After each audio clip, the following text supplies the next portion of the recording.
Amelia, NIM 1906-226. Nah, jadi di sini saya akan menjelaskan tentang definisi dan pengertian psikologi industri dan organisasi. Jadi, Blum dan Nayor mendefinisikan psikologi industri dan organisasi sebagai di mana dapat dikatakan psikologi industri dan organisasi merupakan suatu subdisiplin dari ilmu psikologi yang mempelajari perilaku manusia dalam suatu konteks organisasi, yang apakah organisasi industri ataupun organisasi nirlaba mempengaruhi timbal balik antara individu dan organisasi tempat berkarya. Selanjutnya, PIO adalah suatu studi ilmiah tentang perilaku, kognisi, emosi, dan motivasi, serta proses mental manusia yang ada di dalam industri atau organisasi. Di Inggris, psikologi industri dan organisasi disebut occupational psychology, sedangkan di sebagian besar negara Eropa lainnya dikenal sebagai work and organizational psychology, dan di Afrika Selatan sebagai industrial psychology.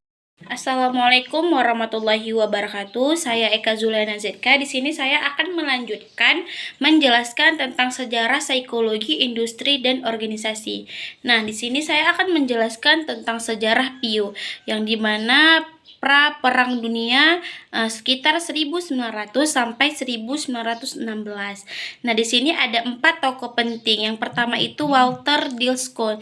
Dia menjelaskan tentang penggunaan psikologi di bidang periklanan, yang dimana menerbitkan buku The Theory of the First Thing, yang dipandang sebagai buku pertama yang membahas dunia kerja dari aspek psikologi. Nah, selanjutnya itu ada Friedrich Wicklow Taylor, manajemen ilmiah, di mana manajemen ilmiah ini memandang manusia seperti mesin dan menentukan metode yang paling sesuai untuk mengerjakan suatu tugas, diantaranya dengan menciptakan alat mekanik yang sesuai dengan struktur tubuh manusia. Nah, selanjutnya itu ada De Gilbert yang menyempurnakan metode dari Taylor, merupakan psikologi wanita yang berkontribusi pada perkembangan awal psikologi industri dan organisasi. Nah, yang terakhir itu ada Hugo Musterberg yang menekankan adanya perbedaan karakter individu dalam organisasi dan perlu meningkatkan pengaruh budaya dan sosial pada organisasi. Sekian dari saya. Assalamualaikum warahmatullahi wabarakatuh. Assalamualaikum warahmatullahi wabarakatuh. Perkenalkan, nama saya Siti Rada Zatia Lubis. Di sini saya akan melanjutkan materi dari sejarah psikologi industri, yaitu Perang Dunia Pertama tahun 1917 sampai 1918. Nah, di sini psikologi industri pertama kali mendapat perhatian besar pada Perang Dunia Pertama pada tahun 1918, yaitu yang dimana Army Alpha dan Army Beta digunakan untuk calon tentara pada saat itu.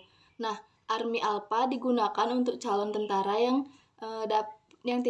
dapat membaca dan menulis, sedangkan Army Beta digunakan untuk calon tentara yang buta aksara.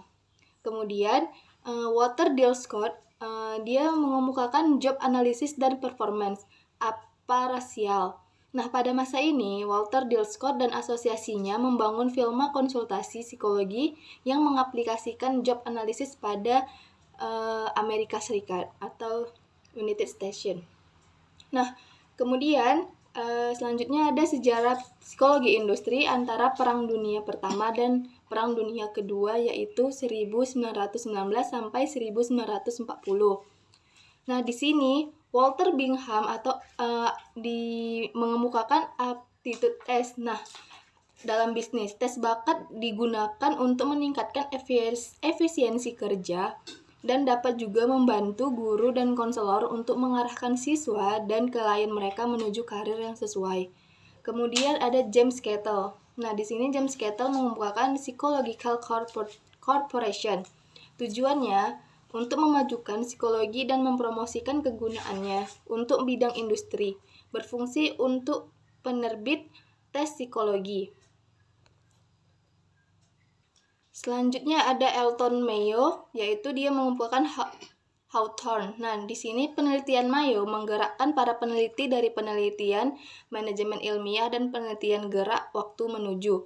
Nah, pendekatan hubungan manusia pada manajemen menekankan hubungan interpersonal positif antara rekan kerja, kerjasama tim, kepemimpinan, sikap kerja, dan keterampilan sosial manajer. Baiklah, sekian materi yang dapat saya jelaskan. Lebih dan kurang, terima kasih. Assalamualaikum warahmatullahi wabarakatuh. Baiklah, di sini saya akan menjelaskan lanjutan dari sejarah psikologi industri organisasi pada rentang waktu antara Perang Dunia Pertama dan Perang Dunia Kedua, yang dimana terjadi pada tahun 1919 sampai 1940. Di sini ada 3 tokoh yang berkontribusi pada rentang waktu ini. Yang pertama itu ada Walter Bingham, yaitu Walter Bingham ini mengeluarkan aptitude test, yang dimana aptitude test dalam dunia bisnis, yang dimana tes bakat ini digunakan untuk meningkatkan efisiensi kerja. Jadi ketika seseorang ingin melamar pada pekerjaan tertentu, mereka itu dilakukan tes untuk menempatkan mereka sesuai dengan bakat mereka masing-masing, sehingga pekerjaan itu diisi oleh orang yang memang berkompetensi pada bidang tersebut. Selanjutnya ada James Cattell, yang dimana dia mempromosikan Psychological Corporation untuk memajukan psikologi dan mempromosikan kegunaannya pada bidang PIO. Yang terakhir ada Elton Mayo dan Hawthorne, yang dimana mereka ini melakukan penelitian mengenai hubungan interpersonal antar rekan kerja, kerjasama tim, kepemimpinan, sikap kerja, dan keterampilan sosial manajer. Selanjutnya pada sejarah PIO pada waktu Perang Dunia Kedua, yang terjadi pada tahun 1941 sampai 1945, yang dimana penggunaan asesmen untuk penempatan kerja ini semakin berkembang. Dan pada waktu Perang Dunia Kedua, banyak pria itu mengikuti wajib militer, sehingga para wanita ini dibutuhkan untuk mengisi posisi-posisi pekerjaan yang kosong diakibatkan lelaki yang banyak masuk jadi tentara untuk mengikuti Perang Dunia Kedua, sehingga banyak wanita yang mengisi posisi-posisi kosong pada pekerjaan yang sebelumnya diisi oleh para pria. Selanjutnya ada berkembangnya penelitian mengenai moral kerja dan gaya kepemimpinan yang dikemukakan oleh Kurt Lewin. Sekian dari penjelasan saya, selanjutnya akan dilanjutkan oleh teman saya. Assalamualaikum warahmatullahi wabarakatuh. Saya Auna Miftahera ingin melanjutkan yaitu tujuan PIO. Tujuan psikologi organisasi merupakan harkat kemanusiaan sebagai ukuran tertinggi dan organisasi untuk menekankan pada kesejahteraan individu yang tidak dapat merusak tatanan organisasi dan kehidupan bersama. Selanjutnya ada manfaat PIO. Yang pertama ada membantu organisasi dan perusahaan dalam mencapai tujuan. Yang kedua ada menjabatani kebutuhan individu dan kebutuhan organisasi.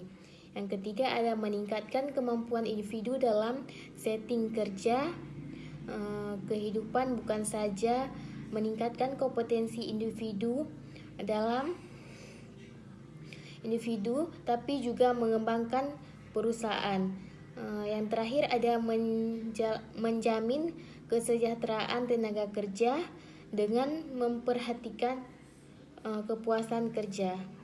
Terima kasih. Assalamualaikum warahmatullahi wabarakatuh.